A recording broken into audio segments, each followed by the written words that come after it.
Rishad Hossain big ব্যাশে দল পেয়েছিলেন, কিন্তু খেলা হয়নি জাতীয় দলের অ্যাসাইনমেন্ট থাকায়। এবার পাকিস্তান সুপার লিগের দল লাহোর কালান্দার্স নিজেদের ডেরায় ভিড়িয়েছে বাংলাদেশের লেগ স্পিনিং অলরাউন্ডারকে। বিদেশি ফ্রাঞ্চাইজি লিগে নিয়মিত ডাক পাচ্ছেন রিশাদ। গত বছর টি-20 বিশ্বকাপে ভালো করার পর ডাক পান কানাডার গ্লোবাল টি-20 লিগে। বিসিবি অনুমতি দিলেও খেলা হয়নি সামনে ক্যাম্প থাকায়। দেশি খেলোয়াড় তো বটে, বিদেশিদের কাছেও এখন আলাদা গুরুত্ব পাচ্ছেন রিশাদ। চট্টগ্রামে ফরচুন বরিশালের নেটে যেমন মোহাম্মদ নবী বোলিং টিপস দিচ্ছিলেন রিশাদকে, যে যেভাবে পারছেন উৎসাহ যোগাচ্ছেন এই লেগ স্পিনারকে। ফরচুন বরিশালের ইংলিশ ক্রিকেটার ডেভিড মালানো মুগ্ধ রিশাদকে দেখে। অসাধারণ ফিল্ডিং আর আগ্রাসী ব্যাটিং এর কারণে রিশাদকে কমপ্লিট প্যাকেজ হিসেবে বিবেচনা করছেন ফ্রাঞ্চাইজি ক্রিকেটের ফেরিওয়ালা। বাংলাদেশের একমাত্র multinational tiles brand আরএকে ceramics.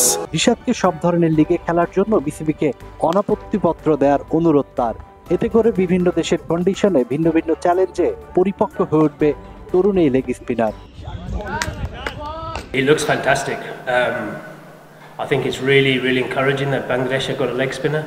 If you look at all the good teams around the world, the international teams, they all have leg spinners, and they're the most sought after players in the world. If you have one, they're able to win your games in white ball cricket, 50 over in T20 cricket, and I guess the challenge is to get him to play as much cricket as he can, and the more competitions he can play, the more his development's going to be. A bit like same as what I was saying earlier about me being able to play in Bangladesh and Pakistan and Big Bash. It develops your game. You learn to play in different conditions, bowl to different batters. Your bank of knowledge gets picked up. So he should be encouraged that when he's not playing in Bangladesh Premier League or Bangladesh cricket, that he's encouraged to play in every single league possible, because it's the only way he's going to keep improving and getting better, because he's a hell of a talent. He's tall, turns the ball both ways, he's got a lot of skills, and he can bat as well, which is a massive bonus.